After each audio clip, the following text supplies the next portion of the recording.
What's going on, Bulls Nation? Welcome in to CHGO Bulls Postgame. It is fun, Joey. Coming to you live from our studios here in the West Loop, downtown Chicago. I'm Peck. You can follow me on Twitter at Bulls_Peck. My guys, down the line, Big Day, bam!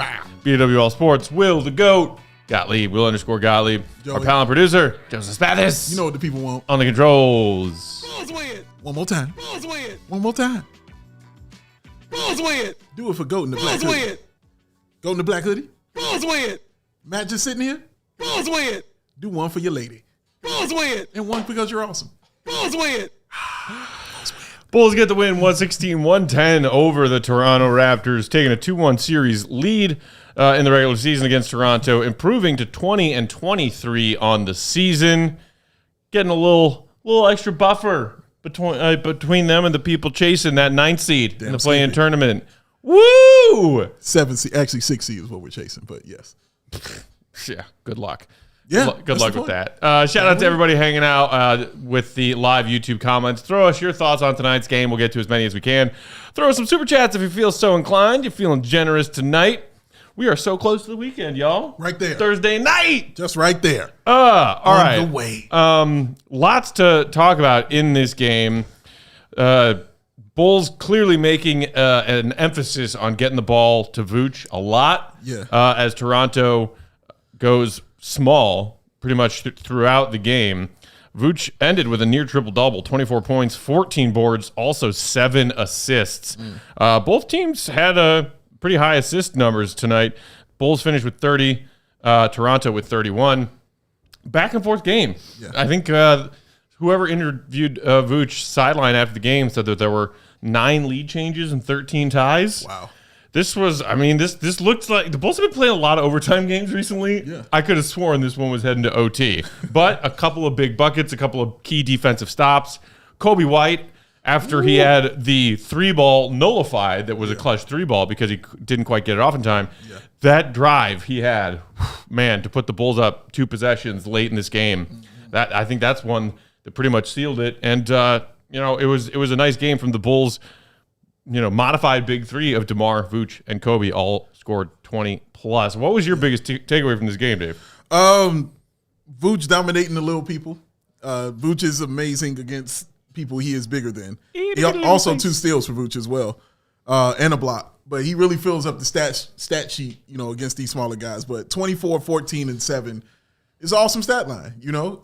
He played well. He got into the post. I know their points in the paint at one point was 66-42. I don't know what it ended with. Ended with 74-50 in the Bulls' favor. They were getting their buckets, on the inside. Vooch was having a ball inside. We saw plays where Drummond was getting the ball inside on Scotty Barnes, making one move and then just going up. Like, they're just too big. That's it. They were just too big. I thought it hurt them in the fourth quarter because Scotty Barnes would just make one move and go by Vooch. And then, Vooch would have to switch and be on Bruce Bowen, and guys like that. And that's just not what he does. But it worked out for him. They got away with the victory. But, yeah, Vooch did his thing against the smaller people, which he has always done. And hopefully he continues to do. For me, it was the clutch play. The Bulls are outstanding in the clutch this year. This does not include today's game. But prior to today, they were 12-9, so now 13-9. 18 net rating, 17.9, which is 5th in the league. Last year, that was something that they really struggled with. They were 16th in the league at a 0.0 net rating in the clutch, and they're 15-23. So I think they underperformed in terms of their record compared to what they probably should have been, something closer to 500. But then if you look the year before that, when the Lonzo year and the year that they made the playoffs through as a 6th seed, they were a plus 15.3 in the clutch in 25-16. So they're much closer, if not exceeding what they did in that season. And that's why I think they're able to have their record a lot closer to, what it should be. Oscar in the comments said, it's okay to build around Kobe. Look at what Scotty Barnes is doing. Just get the right pieces, even if they're not superstars. That's an interesting take. Look, we've seen Kobe, not regress, and he's having an incredible season. Yeah. We saw him have a little bit of a shooting slump. We've also seen him dealing with some turnover issues recently. He kept his turnovers down tonight. He only had 2 coming off of, I think he had 7 in their loss to Cleveland on Monday. I'm not ready to call Coby White a star, but I am still really excited about what he can be for this team moving forward. I think I saw somebody earlier asking the Ronky show. Alec Jacoby White said, "Let me make Matt Peck mad." Like, look, I'll be honest. Am I thrilled with Bulls wins these exact days? No, y'all know that I'm not. But I am. I know you are. Good for you. We can all Bulls fan differently. I will never be upset by watching Coby White play well, because whatever the hell the Bulls do between now and February 8th, and I don't feel great about what I think they're going to do, I can still look forward to having Coby White as maybe not a star piece that you're building around, but a legitimate piece you're building with. And like getting key buckets, as Will just pointed out, in yet another clutch game that the Bulls win. And they win it in part because of Coby White making big plays down the stretch. Yeah. I mean, Bulls fans should only be happy about that. You should definitely be happy. Coby White is a star. He's not a star yet, but he's doing star shit. And he's making star plays. And going to him in the clutch is something that you do for stars. Stars get the ball in the clutch. Why do you think DeMar gets the ball all the time? Like, that's just what it is. And not only get the ball, but deliver in the clutch. Hey, Julia, that's what they do. So Coby White has been absolutely delivering all season in the clutch. And even previously to the season, his fourth quarter numbers were always pretty good. Like, even when he was terrible, shooting the three, he was usually pretty solid in the fourth quarter. That's just how he's always been. So watching him and how he played, even though, again, and Matt pointed out the deficiencies of his game and what happened, and even with the 1 of 6 shooting, Coby was still a plus 23. Like, Coby was excellent handling the basketball, and the moves he's making inside, his patience inside, man, when he's getting to the bucket is so sexy right now. Like, it is incredible to watch. And just also, how many times, man, do we sit and say, "Woo!" Like him making these moves, man? And it's a variety. And that's what lets you know that he's growing. It's not just one move. Mm-hmm. It's like guys like Pat, and I'm not saying this to diss Pat, but Pat has pretty much like one move. Yeah. He'll make that one move, and if it don't work, then, well, it just don't work. We know the move Vooch has, up, under, hook. Up, under, lay. Yeah. DeMar has his move set, but Coby, I mean, pick one. It's a myriad of ways that he is getting to the bucket and finishing and doing his thing. And that just excites me so much. And I think the best part, Matt, was at the end when he hit the bucket, just to show that emotion at the end of the game, man. Like, you saw that look on his face. You got the stank face. You know what I mean? High-fiving everybody like, yeah, this is what I'm talking about. I loved seeing that because he's been pretty emotionless, but he's not an emotionless player. Right. You know what I mean? So seeing that lets you know it meant something to him, because throughout the game, you saw how upset he was that he wasn't getting these foul calls. It was plenty of and ones that he should have had. He just wasn't getting the calls for him. Including the most clutch bucket he made down the stretch. Correct. He for sure got fouled on that. He absolutely got fouled, but he still made the bucket. So he's finishing inside while he's taking the punishment. It's just really great to see because it's happening game after game, Will. Like, it's just him continuing to do that, and that's what builds a star. It's not just spots, it's the consistency. Yeah, and I think the thing for me about Coby is obviously he's always been somebody that can really play well off of other star players, and that's super valuable when you're talking about having really good complementary players who can also score on their own. But to me, the piece that's been exciting is the scoring on his own part. So last year, 65% of Coby's shots were assisted. This year, that's down to 53%. So he's just creating a lot more of his own offense. And like you said, I mean, the patience is really impressive, the way that he's, changing paces in the lane, reading the defense. Even though he got that shot off late after the buzzer, like, I thought the patience was really good to be able to recognize there was a closeout, take a sidestep, and then shoot it. Obviously, not quite fast enough, but I just am really, and then plenty of drives where he's just like decelerating, changing pace, start, stop. He's just been so impressive. And like you said, Matt, I mean, I don't necessarily think of him as like a foundational star player. I mean, if you compare the Bulls to the Raptors, they obviously sold off parts and foundational pieces to try to build around Scottie Barnes. He is much more along the lines of somebody that I would feel comfortable like building a franchise around. But if you compare this to where the Bulls were a month and a half ago, like, they didn't have any real like long-term pieces. And I think Coby is like clearly factoring in now as a foundational piece to build with. Yeah. Connor in the comments saying Coby has mastered his pace control. His hesitation move is deadly with his speed, and it's really unlocked his downhill game. Ronky Show saying Kobe has that Rod Strickland stride where he makes defenders go off balance when he gathers and lays it in. Oh, I love the Rad Strickland comp. That's not one you hear too often. Dude, I love Strickland's game. Point guards, bro. Strickland was Shout out to Paul. Oh my Josh in the comments. Oh me Josh saying, is Kobe ceiling Jamal Murray? Thinking emoji. Let's pump the brakes a little bit. But just said it's ceiling. He didn't say he was. Right. He just said ceiling. Man. But I mean the points that Connor and Ryan made about the hesitation moves that Kobe's added in, the way you said, Dave, that he's finding different ways. He's finding different ways to not only get to the rim and as you said, will create his own shots, but the way that he is finishing. Like he can finish left, he can finish right, he can finish with English, he can finish off glass, he can finger roll. And he has this body control that it seems like he didn't always used to have when he was attacking the basket. It was just sort of like reckless, like, line drive, I get there or I don't kind of Kobe aggression attacking the basket. And now there's more like nuanced layers to it, and it's really beautiful to watch. Yeah. So the next part of that, you hope, is that more and more of these start becoming and one finishing packages that are beautiful because he starts getting some of that respect for NBA officials that he hasn't gotten yet. Jelly saying Kobe's adaptability growth this season has been unreal. Yeah. Nicholas saying, Kobe, it's gotta be the hair. Kobe does it every time, man. I'm telling you. Like, he's just better with it. Like, got down the floor, flopping around, baby, looking right. Yeah, I just love just how comfortable he looks, in this role. And he's not forcing anything either. Like, the game is just kind of coming to him. And that's where the patience comes from that we're kind of seeing. He's not out there going 1-on-8 anymore. You know what I mean? Like, he's really just slowing it down. Like, even at the end of the game, just him having the ball and just passing it around. You know what I mean? And not trying to make a move to go inside, nothing. No, just run the clock, and you saw the ball ended up with him at the end of the game to run the clock out.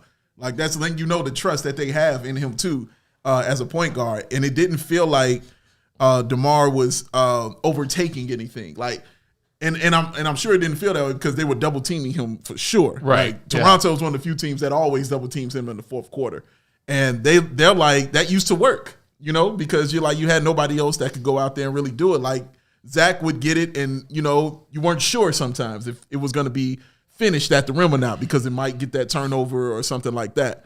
But Kobe this season has definitely shown that I can be that other shoulder to lean on. Right now, if y'all need somebody in the clutch, y'all need somebody to end this game, give me the ball. I will set the team. I will set the table. And if nobody has it, give it back to me, and I will create.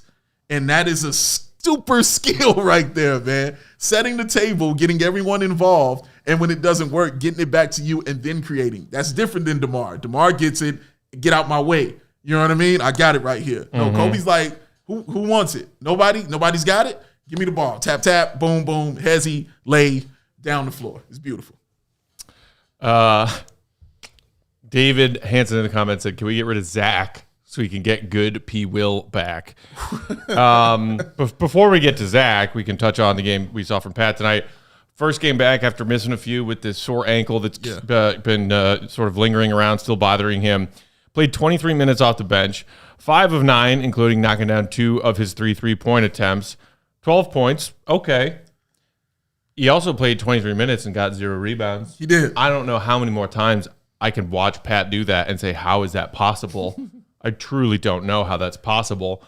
I mean, what do you think? Do you think that – I feel like it's been talked around in circles, and maybe not Zach specifically. We've also heard it as a DeMar DeRozan problem when it comes to Patrick Williams, his development or lack thereof, and the fact that some of his more veteran teammates – who often have the ball in their hands, are getting in the way of some version of Pat that we're not seeing. I think I'm kind of sick of using that excuse with Pat. It's been long enough. Like, dude, go play. That has nothing to do with him having 0 rebounds. Let me just say that. That has nothing to do with you not getting a rebound. That's effort. You know what I mean? That's a whole different monster. It is weird that when Zach was gone, he played way better. I'll say that. That is weird. I don't think personally that's the reason. He's coming off the bench now, and also coming off the bench usually is, they say that's where he's comfortable and stuff like that. I personally think he should be in the starting lineup, but I understand why he's not, having that ankle injury and, kind of fell off, that probably being a little cautious with him, and stuff like that. But I don't know, man. It's hard for me to just say, yes, this is the reason why you're not playing this way. This is the reason why you're not showcasing what you can do. Because I feel like the same kind of problems still kind of arise, even though he's still getting those opportunities. It still like dribbles the ball off the foot. That doesn't have anything to do with Zach LaVine. Like I've mentioned, the efforts on rebounding, that doesn't have anything to do with Zach LaVine. Not having his handles together has nothing to do with Zach LaVine. Those are things that are fixable, through him. But overall, I mean, he played a really good game. You know what I mean? It's not like he wasn't great. Like, I thought he played a really good game, even though he was like, what, a -3, -2 or something like that. But he played a really good game, and I liked him defensively on a couple of those guards as well. I liked the one play he had where he almost stole the ball just on his own. Bulls were down, I think, by 3, and him just clamping up on their guard and getting that ball out of his hands almost led to a steal. The dunk that he had, I thought, was really strong as well. So I like that too. And the three-point shooting. Like, he took 3 of them, but he hit 2. Like, Pat is a really excellent three-point shooter. I still think, though, like, you can't continue blaming other people for your misfortunes. You got to take responsibility at some point in time for your own thing. But, yeah, I thought he played solid in 23 minutes, but you can't have 0 rebounds. Like, I think that's what we're kind of just, me and Matt, I should say, are kind of just looking at right here. You can't have 0 rebounds. But overall, I thought he was solid. I really did. I thought he was solid. I think he's like the same thing that we always see out of Pat. And that's like not super exciting, but still really solid as a 3-and-D wing. Yeah. Like, I just don't get why it has to always be he is trash and like it's time to move on, or he is Kawhi. Like where can we just like be in the middle? Even like with the Zach thing, he started the season so poorly. Yeah. That like his numbers needed to come back the other direction. That's just how it works. So yeah, he got hot, but he was averaging 12.8 points per game in the games that Zach missed. It's not like he was out here scoring 20 a night. Right. And so I think right now what you're looking at is over these last, 7 or 8 games since Zach's come back, he's been out a couple, and maybe the ankle is still affecting him. Who knows? But he's just been kind of the same. And I think that's just like what Pat is until further notice. I don't really know that it needs to be this like discussion about him being blocked of his star potential. He's had like one game where he scored 35 points, and that was 2 years ago. And it was a garbage time game, end of the season. All the starters were resting. Like, I just don't know that you can say he has all this extra upside that we're not seeing, because he's only shown it for one game out of his 4-year career. Gotta get the handles right. Please. Gotta get the handles right. I mean, if he improved his handles, it would. But defensively, he's been drastically changed my opinion of him and whether or not the Bulls keep him as a piece to build with. Yeah, like because some of that stuff looks good. I'm just thinking about some of the misses that he had. Like even those, I was like, damn, that's a good looking shot. You know what I mean? Like it looks good. Yeah. And it looks right. But I think I just want it more consistent. Like Will is saying, like you can't put this Kawhi thing on him when only 30-point performance in your career. And look, to me, one of the reasons it's not about like, oh, he just needs the right opportunities. He needs more opportunities. It's about these other guys getting in his way. That has nothing to do with the fact that every time I see Pat under or around the basket, I have no faith that ball is going in the hoop. Damn. Yes, congratulations. You're a solid defensive player, and you developed a 3-point shot. When he successfully dunks, like he did one time tonight, I'm shocked. He had another bucket underneath the hoop earlier tonight where he did this a few times, and I was like, this is going to be a turnover. The fact that, and it's not just my sarcastic, jaded-ass attitude. Yeah. It's because we've seen it time and time and time again. Yeah. That's the reason that I'm skeptical. Every time I think, hey, Pat's got a great position here. Pat's got a great line of the basket here. Sure. In what way will this go horribly? That should not be how you feel about a player. That you're like, let's build with this guy. And like just him being like a fine role player is fine. Right. Like, you can build with that. Yeah. I don't think he's going to be your foundational piece. Yeah. I think that ship has sailed. And maybe that becomes wrong at some point. But like for right now, based on the information that we have, that does not seem like it's going to be the case. But that doesn't mean he's not worth keeping around. Obviously, you have to weigh the pros and cons and the cost-benefit analysis of like how much you actually pay him. Sure. But like he's a fine player. I don't want this to come off as like Pat stinks. That's kind of my whole point. Is like you have to find the middle ground in this conversation because it's gone from one end to the other, and he's just like a good player. All right, let's take our first break. We'll come back, get to more thoughts on tonight's game. We obviously have to touch on what we saw happen with Zach LaVine tonight. I had a few skips of my heartbeat. Yikes. Yikes. While we are sharing these words from our friends and sponsors, you know what to do. Hit that thumbs up button if you're watching along on YouTube. We appreciate it. It helps us out a lot. Make sure you also are subscribed to that CHGO Sports YouTube channel. Subscribe. Post game tonight brought to you by our friends at DraftKings. DraftKings Sportsbook, an official sports betting partner of the NBA, of course, also of the NFL playoffs. Right. Divisional round Saturday and Sunday. It's on. 4 NFL playoff games this weekend. So stoked, including Bulls play Saturday night. Memphis, right? We got the Grizzlies Saturday. Yes. Simultaneously to Niners, Packers. Ooh. Get some bets down. Ooh. Get some bets down, Glad y'all. We got 2 TVs, baby. New customers at DraftKings can bet $5 on any NFL divisional playoff game this weekend and get $200 instantly in bonus bets. Help make these NFL playoff games electrifying and put some more money in your pocket.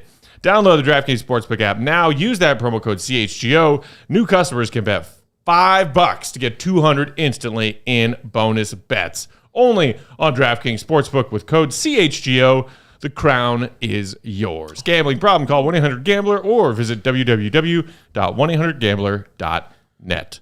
Ooh. Glad I'm talking about these people now because I'm going to be talking about them later when we handing out this lovely thing right here, baby. Lovely thing. Lovely thing. Empire Today. All they do is floors. No matter what, that's what they do. This is who they are. And that's what they're going to give you. That wonderful quality, that wonderful service, and, of course, great floors. Because with Empire Today, you get the shop-at-home convenience, the right product for your needs, quick and professional installation, and, of course, that low price guarantee. Empire Today is the best place to get new flooring. So, of course, like anything that's awesome, you're going to have copycats.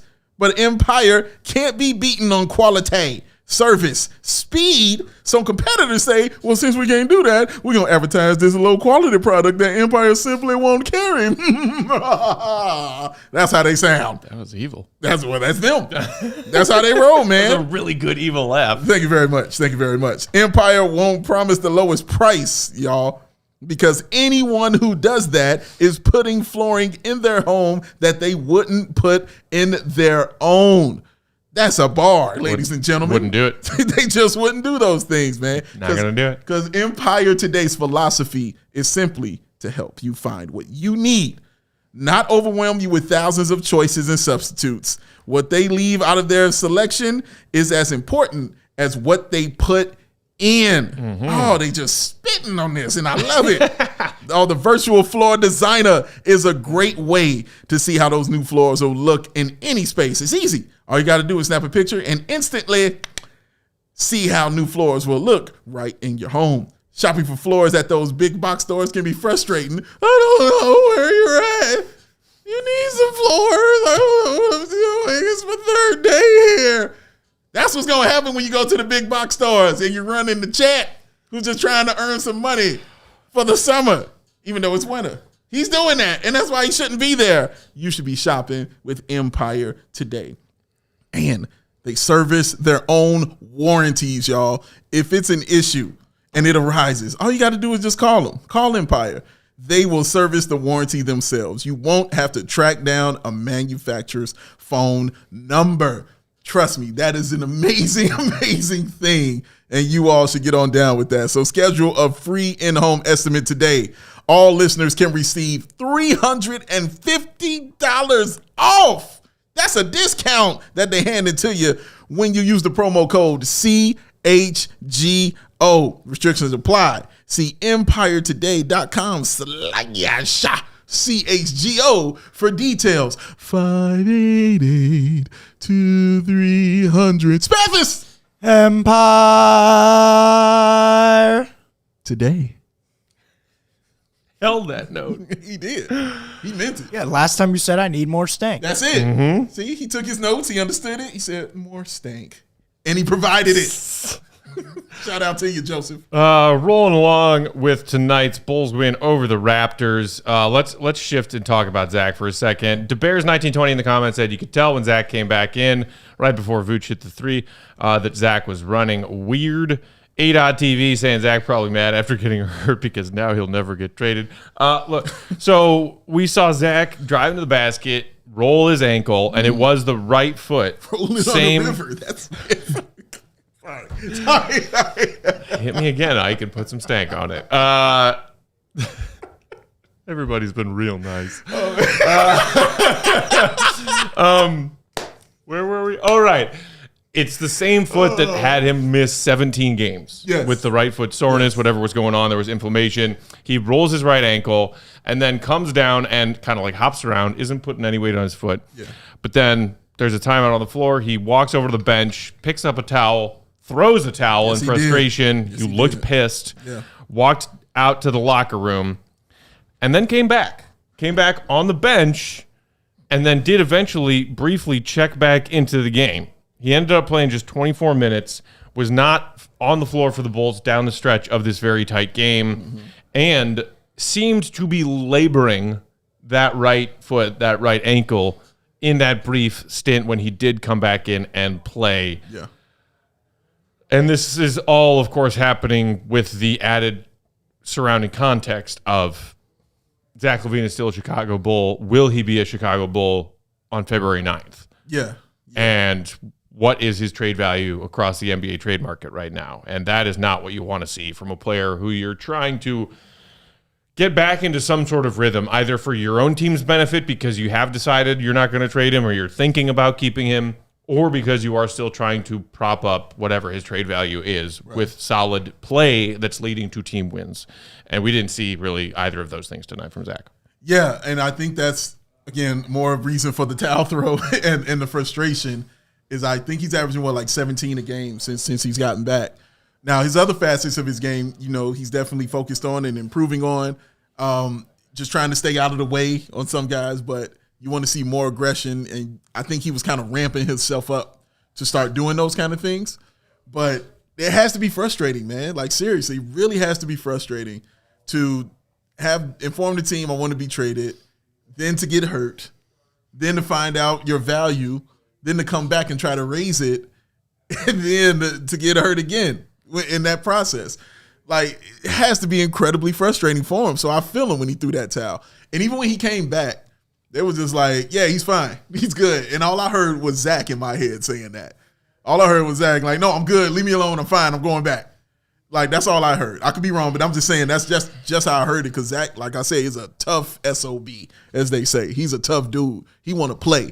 So him getting out there, you saw him try, and Will and I think, saw it together when he went up and he jumped, and how he landed. Literally didn't land on that foot. He landed on his left leg and did not land at all on that right ankle that he twisted. So, and then we didn't really see him, after that.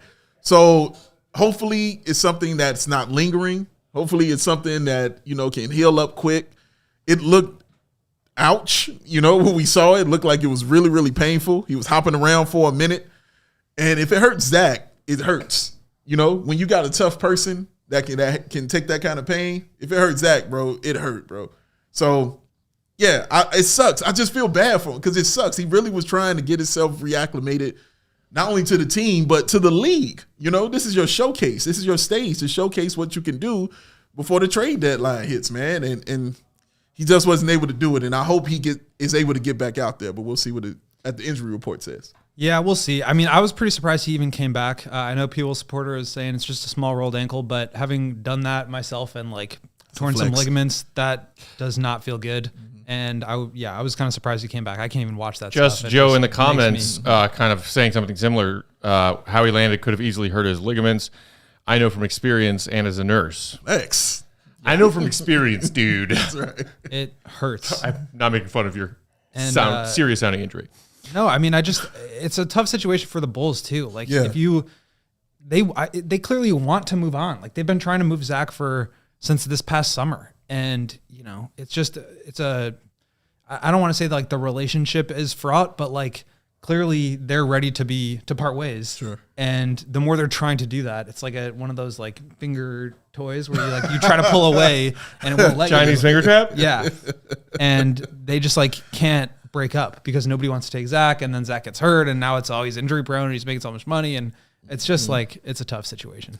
Yeah, and the injury prone thing, it's a shame because, and I heard one of the, I can't remember if it was Low Post or Hoop Collective recently, they were talking about Zach, and I think it was Hoop Collective. Windhorse was still talking about Zach LaVine as this player who has this injury prone label, and you're like you feel like Zach fought past that. People still reference the ACL, which was 7-8 years ago now, something like that. It's like, okay, he also last 2 off seasons ago had off season surgery, came out at the start of last season a little rusty because of it, and then just exploded past that and had himself an incredible 2/3 of the season last season. And then this year, as like some freak injury where he lands awkwardly on his foot, he hurts his foot, he's out for 17 games. Now it's like, okay, is that injury prone label coming back in a way that it's justified? Because people on the national NBA scale have been, I think, misdiagnosing Zach as an injury prone player for like the last several years when he really has been solid and playing most games. Yeah. He's been out there doing his thing, and that's something I was debating with when I was doing Locked On Kings and debating with some Kings fans because they were saying the same kind of thing. And I'm like, guys, honestly, we haven't really dealt with that for a while. You know what I mean? With Zach. He played the most games of his Bulls career last season. Exactly. So that's why he looked like he looked, especially in that second half of the year because he was so healthy. And that's why we were excited coming into this season because he was fully healthy. So, yeah, getting those nicks and those little injuries, I thought we were kind of past that. And hopefully we still are. But man, it just sucks. It just really sucks because, like we'll say, like it feels like you want to be done. Like I equate everything to Seinfeld. So it's like the episode where George wants to break up with his girl and she doesn't want to break up. He keeps telling him like, "No, I'm not convinced. No, I'm not convinced." He's like, "Turn your key,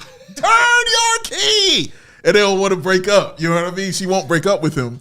It's like they can't get away from each other. To be free of it. And they're trying, but everything just continues to kind of set it back. And it just really sucks for Zach, bro. Like, I just really feel for him because I know that he wants to play better, and he can. And he wants to do these things so he can showcase to the league, like, yo, this is the kind of player I am, man. The last thing you want is to hurt, and especially on the foot that you've been nursing, So it's frustrating, and hopefully it's something small. Hopefully guys like P. Will Supporter is correct. That is something small, man, but it's just the way that he was hopping around and the fact that he didn't come back. That's alarming to me, Will. Yeah, and AK asked in the comments, how many games a year does Zach miss? Last year, he only missed 5 games. Year before that, he missed 15, which is like, I mean, That's if the cutoff for like NBA awards is 65 games and guys are like struggling to meet that, Zach plays 67 that year. I mean, that's a lot for a star player, and that year he was an all-star. Year before that was 58 games, but that was a 72-game season because of COVID. Right. So only missed 14 games that year. And then the year before that, he played 60, so he missed 22. Year before that, 63. So and that 60 the year before was also a COVID-shortened season because that's when the Bulls were invited to the bubble. That's correct. So, yeah, I mean, it's like bad timing. Everything that people are saying about Zach is like manifesting. It's just unfair, but like the reality is like that's the situation that they're in right now. And so I don't see a trade coming. I just don't. It does not seem like anybody. I mean, McMenamin said yesterday ahead of the Lakers game on ESPN that Zach to Lakers was not going to happen. Wendy said the same thing. It's not going to happen. So I just don't see. And that was really like the only team that legitimately made sense to me.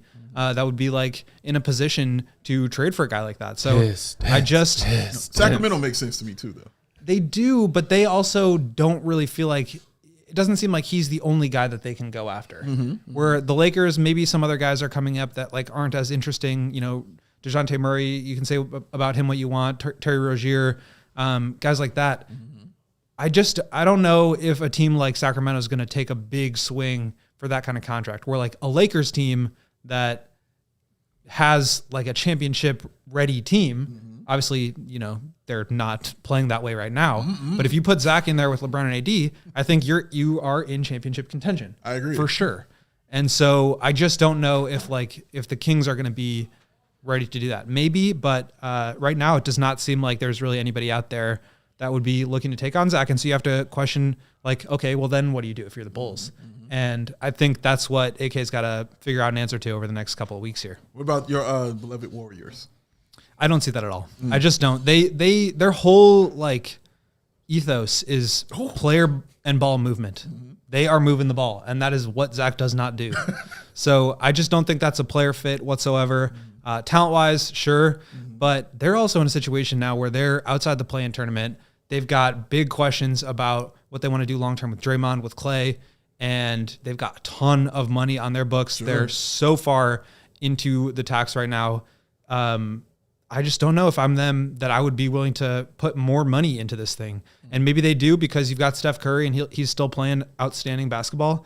But, aside from the basketball piece of it, which I think is probably the deal breaker, I just don't know that they're going to be willing to sink that much more money in. Now, if you can get off of some of your bad contracts, maybe that's a different story. But 4 years is a lot when Steph Curry is 35. Yeah, that's a fact. Guys, I did also want to touch on Ayo tonight. Connor in the comments said, shout out to Ayo.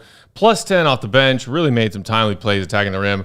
Yeah. Love the pace and chemistry he and Kobe are starting to develop. Yeah, I believe David Hansen in the comments also gave Ayo some love. I mean, I multiple times tonight just, said to myself or you guys, man, that's another strong play by Ayo. Yeah, another strong play by Ayo. And as Connor in the comments said, timely.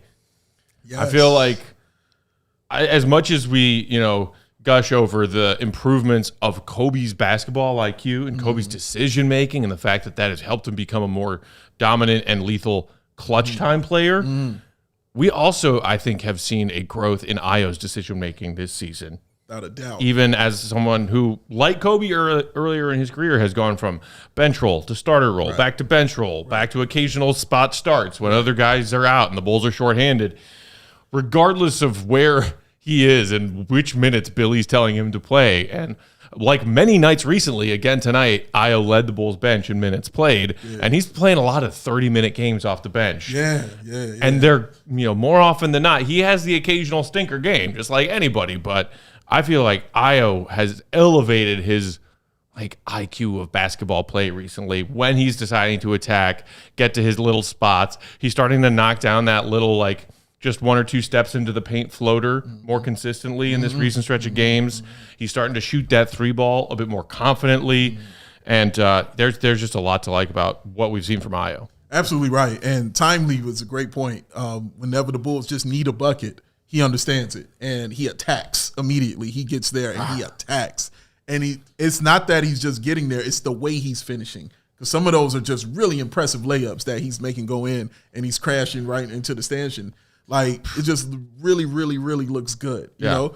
And I like the fact that he's not being super passive once he breaks down the defender and gets to the paint. Rookie season, he was more so looking to make that pass when he would get inside. That little bounce pass he makes, and it looked great. And we saw him do that tonight too. One of the late buckets was a nice drive and then dump off to Vuce. But it was the timing of it. Right. Correct. Yeah. You know what I mean? Before, that was what he would mainly look for. And it's not that anymore. He gets to the bucket, like you said, floater, layup, with either hand, knowing how to finish. And I love watching him on the fast break on the one where he went up, and the way he went up and laid it in, he knew how to lay. And Steph Curry and other guards are really good at this. They know how to lay it in and have the rim protect their shot from a shot blocker. Because it was, I don't remember if it was Barnes or Boucher that was right on his ass, but one of them was right there trying to block the shot, but it was the way he laid it in that the rim protected him. And it was no way you were going to block that shot. It was just going to be 2 points. So, and he gets these tips. And once he gets those tips on the defensive end, he's gone. The ball's loose, run. I'm out. You know what I mean? Immediately, y'all catch up to me. You know what I mean? But I'm out. His speed is underrated. Yeah.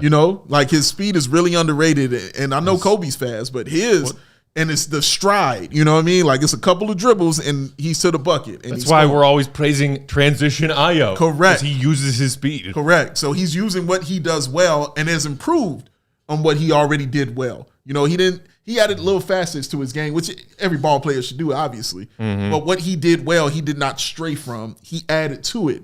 And then the fact he's bold enough now to do step back 3-pointers. You know what I mean? Like, that's that confidence in your game that you want to see. And that's what gets him on the floor, man. So, yeah, it's great. Like, it's really great, and it's necessary. All his points are always great and necessary when he's on the floor. Yeah, and if you're talking about guys that are like learning to change pace and change direction, Ayo's got to be in there too. He's really improved in that area, and I think it helps him get to the rim. I mean, he only shot 1 3 tonight, but was still 4 of 9. So that means he was 4 of 8 from 2-point land. And yeah, I mean, that's kind of how he's got to make his money. He's not really ever going to be a shooter, but he can be somebody who shoots. Like, there's a difference there. Yes, correct. And yeah, I think just the more comfortable he gets on the ball, like, he took a shot late in the game that I just feel like in a normal setting, maybe last year when he's on the court with Vooch and DeMar, he's probably not looking for his own offense in that situation. So for him to be able to attack the rim, and that just makes the Bulls so much more difficult to guard because you don't know where the offense is coming from. You can't just load up on DeMar if other guys like Ayo and Kobe are going to start creating for themselves. Jelly in the comments said, as happy as I am with Kobe's breakout, I'll admit Ayo's play has made my Bulls' heart full this season. That's what's up. Just Joe saying, Ayo theoretically perfect partner for Kobe in the backcourt. If he can make a leap, we'll be cooking. Ayo can really be a high-quality backup point guard, kind of like C.J. Watson when D. Rose was the king, said Oscar. Man, I feel like the C.J. Watson comp is, you know what, I'm going to say it, a little disrespectful to Ayo. I just think it is. He can be better. I know that. I get the sentiment. Of all the backup point guards that shined when D. Rose was out with his various ACL part 1, ACL part 2, MCL. Yeah. C.J. Watson was not really the one that shined brightest of that group of players. No, but he was a great backup, though. Yeah, But he's right in that. I get his sentiment, but I know what you're saying. But I get his sentiment about him just being that backup where you don't really lose anything, or it's a change of pace, and it still adds to the team. Right. You know what I mean? Like, Ayo's definitely doing that. Even when Zach went out, it wasn't noticeable. And I think that's the biggest compliment I can give to Ayo now. It's not noticeable when certain guys aren't out there. Like, things still are flowing. You know what I mean? It might be elevated on certain levels because of how well he's playing. And that's the difference with Patrick, too. It's like you're always feeling Ayo when he's out there. Right. Whether it's defensively, and again, not to knock Patrick defensively, I think he's very solid there. Hustle plays. Yeah. Ayo makes hustle plays. Ayo's motor is always, you feel him on the court. I think that's a huge indicator of how he's impacting the game. DeBears 1920 said hometown hero with a heart. Diago Castro saying Ayo's the reaction when you need it. Strong character. That's a cool way to describe it. BB 4556. Ayo creates so many shots for himself with his insane speed in transition. Yeah, kudos to Ayo. Just a great Seriously game tonight. Fast. Super fast, bro. Like, he's super. It's that speed and the stride. It's terrifying. You know what I mean? Like, that's why he gets down the floor so quick, and he knows it. Right. And the angle he takes when he gets up there for the layup. Like, He does. He has like this one move that he goes to a lot, which is like in those either semi-transition or full-on transition plays where he just like takes the off step and then does like the scoop. Yeah. And what I really want to see from him is now teams are kind of understanding that that's how he gets to the basket. That's how he likes to finish. Can he get like a little deceleration step and kind of pull back and shoot over and let the guy go fly by you? Like a hit the brakes drag step of some kind. Exactly. Yeah. GOAT. Let's take our second break. We'll come back. Still plenty more to get to, including finding out who our Goon of the Night is from Empire today. And we got some super chats I see. We will get to those as well. Also, shout out Thursday night, Bulls win. We got over 300 people hanging out live in the chat on YouTube. Hit the like. Let's get that like number closer to that live Joey 300-something needs the number. thumbs. Our guy Joseph really wants your thumbs up. Really guys. wants your And thumbs, and guys. He deserves them. He deserves He's a them. good young man. He needs your thumbs. He's earned those thumbs. He does. He earns them every day. He's picturing himself as the troll collecting the thumbs right now. I promise Say, I want your thumbs, but I'm not giving them back. So. you. He's not giving them back. They belong to us. That means y'all rolling with CHGO, baby. Give me some thumbs. You're rolling with us. We appreciate it. So donate your thumbs with caution. Dave, you want to talk about ComEd with me? Man, more than anything in the world, Matthew Peck. Yeah. Give it to me. Thumbs. Because, Matt, Yeah. guess what? What's up? It's getting easier. What is? It's getting easier for businesses to switch to electric vehicles. Getting easier. A little bit easier, man. That's something we can all get behind, ladies and gentlemen, for the health of the planet and for the well-being of all of us who share it. That's so right, Dave. The electric grid is evolving to meet your cleaner energy needs as we all move with confidence towards an electric tomorrow. Whether you have one delivery van Lisa, or a whole fleet of shipping trucks, George Pathis. ComEd can help guide you to make the changes that make sense. So what should business owners do? I'll tell you, Dave. Go to ComEd.com/clean to learn more about the resources, fleet rebates, and infrastructure incentives available to help businesses go electric. If you own a business, 1, kudos. That's awesome. Good for you. 2, don't wait. Start making your plan today to switch to electric vehicles. Good for business, good for the planet, good for all of us. Good for Joseph, too. Yes, it is. Go to ComEd.com/clean. Did you say ComEd.com/clean? That's right, Dave. Go now and see how going electric connects us to a better way of doing business and a better future for generations to come. That's a beautiful thing. Get a little bit easier. It's getting easier. A little simpler. Speaking of vehicles, there's only one place you should be going to get your next vehicle, ladies and gentlemen. And Can I that guess? is, can't believe he said this. I'm Can I so guess? excited. Yes, you can, Will. I'm just looking at the camera. Is it Ray Chevy? Oh, how do you know? You know why he knows? Ding, ding, ding. What do we have for him, Johnny? Because he's the GOAT. Yes. Who is Ray Chevy for 400? Yes. Yes, y'all. Our partner, our guy, Ray Chevrolet, is ringing in the new year with the best offers all month long. All month. Make your way to Ray Chevrolet on Route 12 in Fox Lake to join in on the savings and to start your Ray Resolution. Oh my God, they are so good at this. As one of the top selling Chevy dealers in the Midwest, you will be able to shop one of Chicagoland's largest Chevy inventories. But right now, they're trying to make room for inbound 2024 models, y'all. So all their current inventory must go. It's got to get out. Plus, you can find the perfect tailgate vehicle at Ray Chevy because they have over 100 new Silverados available with prices starting under $20. All right, starting under that, y'all. $19,495 just to be exact, and right there on top of you. Or you could take $10,000 off a new 2023 Silverado. You heard what I said. Take $10K off of the new 2023 Silverado. Take it off. Get it out of there. Get it out. And to top it all off, they are pricing over 125 vehicles under $20,000, y'all. Seriously, man. Can it get more affordable than this? Let me ask the GOAT. GOAT, can it get more affordable? No, sir. It cannot.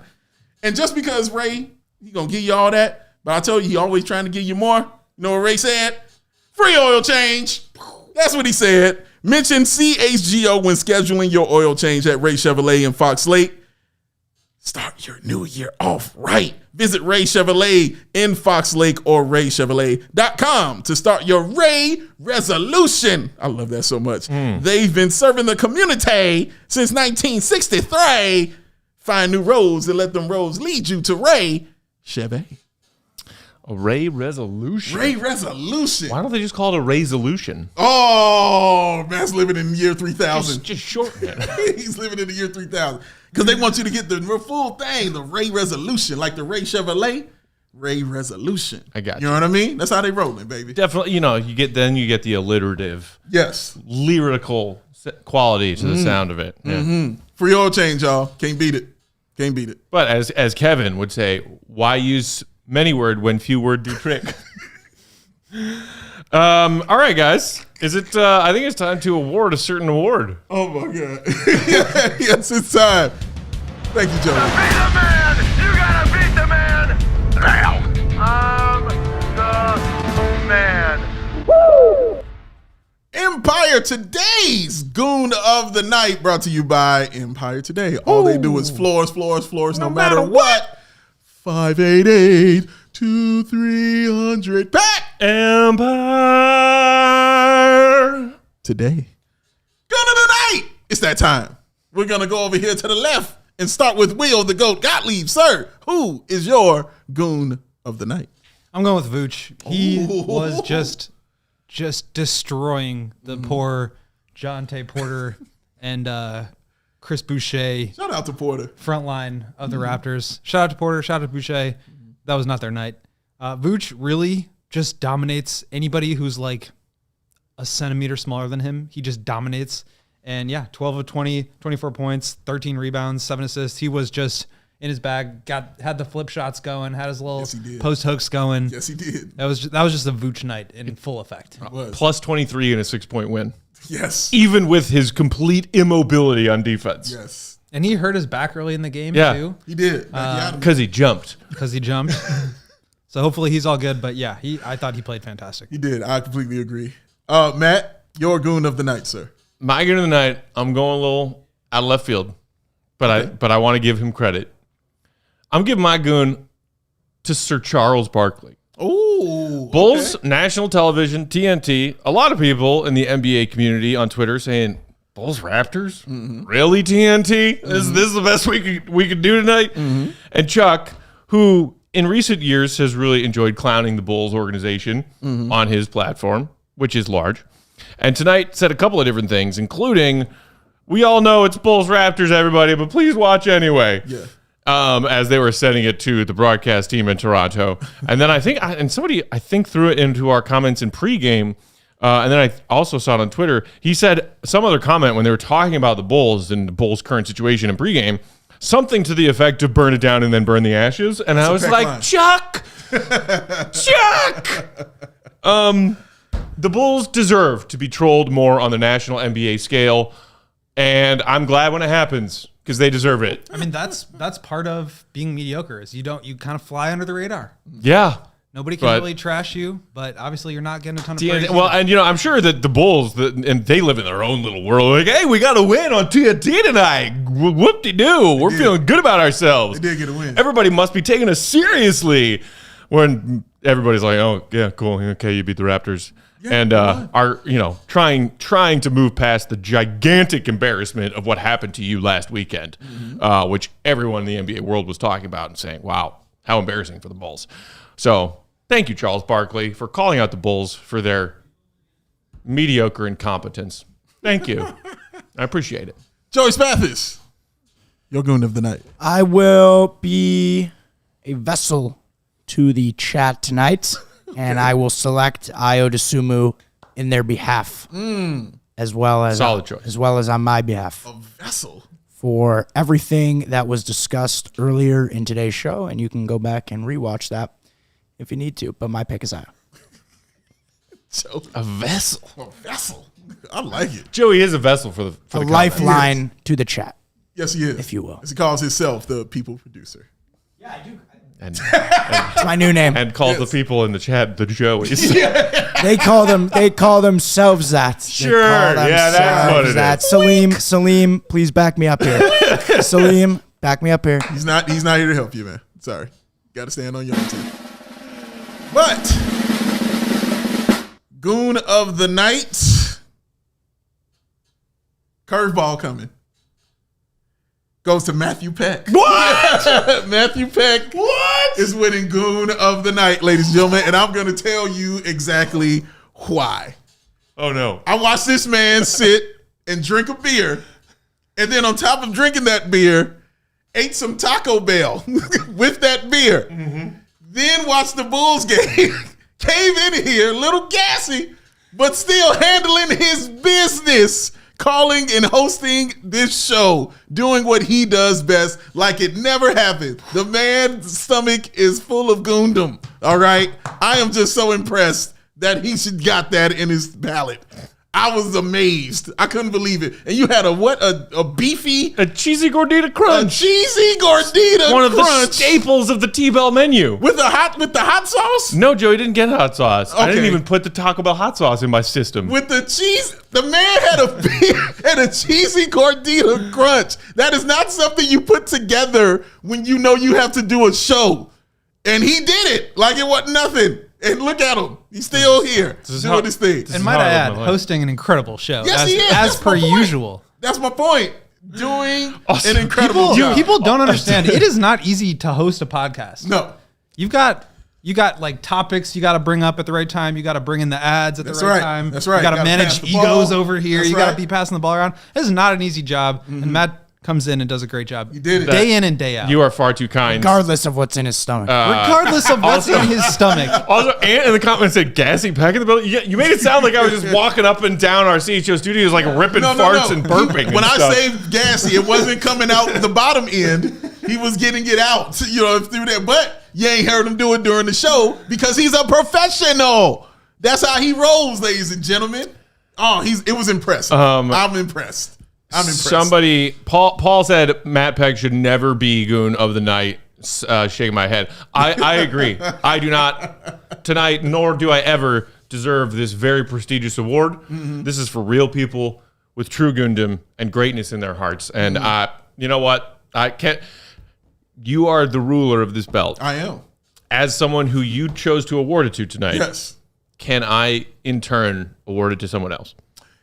No, you are Goon of the Night, and you will keep it, and you will stay with because I correct ate answer. Taco Bell and Correct drank a answer. couple beers. Because it's Goon. Because it was Goondom, sir. And since I'm be on my Goon shit, that is a Goon answer right there. No, you can't give it away. You're lucky I don't put it around your waist. Okay. This is Goon of the Night. You earned it. I you appreciate earned that. it, sir. If it were up to me, Bulls Nation, Bulls fans, people who tune into our CHGO Bulls coverage all day, every day, I'm giving it to you.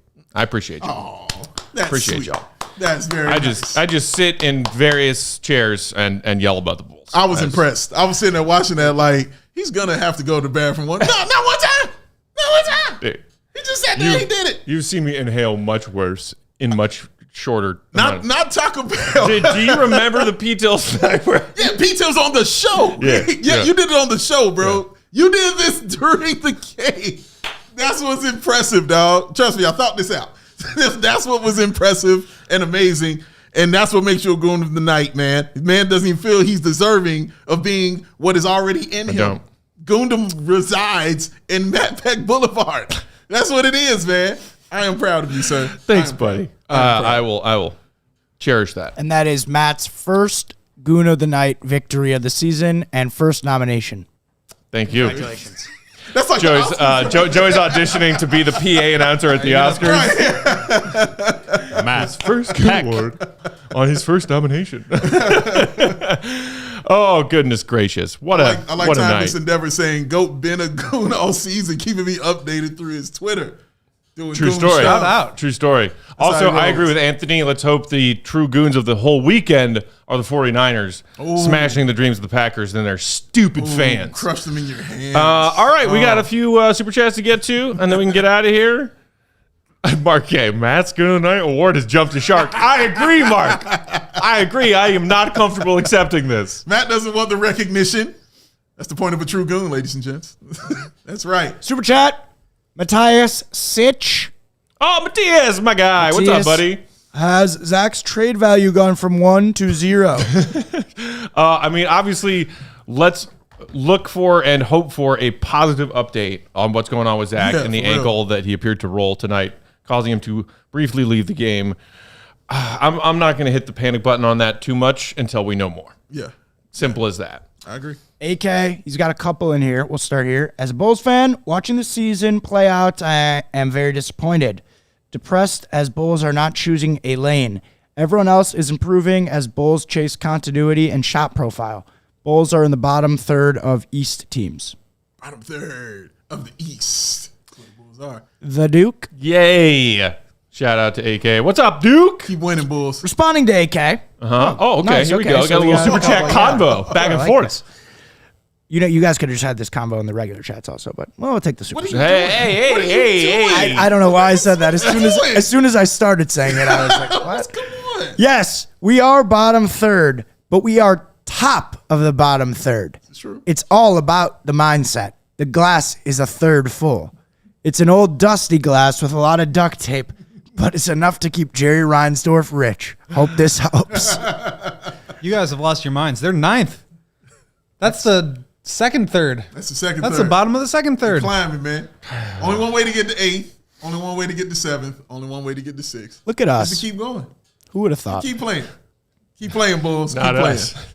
Ninth in the East. Who Oh, would have thought? God. Come on, AK, Zach trade value. Lots of that is perceived value and media shills of ESPN, among others. On behalf of some teams, Lakers, Yep. help drive that perceived trade value down. Yep. Zach has trade value. We will see in mid-February. Yeah, I totally agree, Yeah, I AK. don't disagree at all. And it's frustrating as a Bulls fan to be like, look, this version, and Will, you wrote on it recently, this version of Zach that the rest of the national NBA media world is talking about is absurd and disrespectful and just wrong. Yeah. It's wrong. But it doesn't help that the version of Zach we saw before he left for that 17-game absence looked like a Zach who was maybe playing hurt and for sure looked like someone who was checked out and disinterested and didn't want to be there. And then I feel like that just kind of, tumbled that tumbleweed further along into let's all have wrong opinions about who Zach LaVine is. And adding to that, the Bulls starting to play better and actually look like a team. You know what I mean? With him out. Things going down. So, Didn't help. none of that. At the same time, like, is it really that hard to recognize that he was just being pouty? Like, come on, guys. Because not excusing he's it. the first NBA player to walk around all pouty until he gets the trade that he wants. Yeah, Wait, no, they all do that. Not to excuse the behavior, but like, clearly that is not who Zach LaVine is. We have No. 10 years No. to tell you otherwise. Yeah. Come on, Joe. Here we go. Back to the Duke with Duke. a super chat who says Reinsdorf strategy of team ownership is equivalent to outrunning a bear. As long as you aren't the worst and can give the fans a decent chunk of wins, especially at home, that's good enough to keep his coffers full. What's the saying? Like you don't have to be faster than the bear. You just have to be faster than the slowest person Correct. in a group of people being chased by a bear. Correct. That's an interesting metaphor there. Keep running.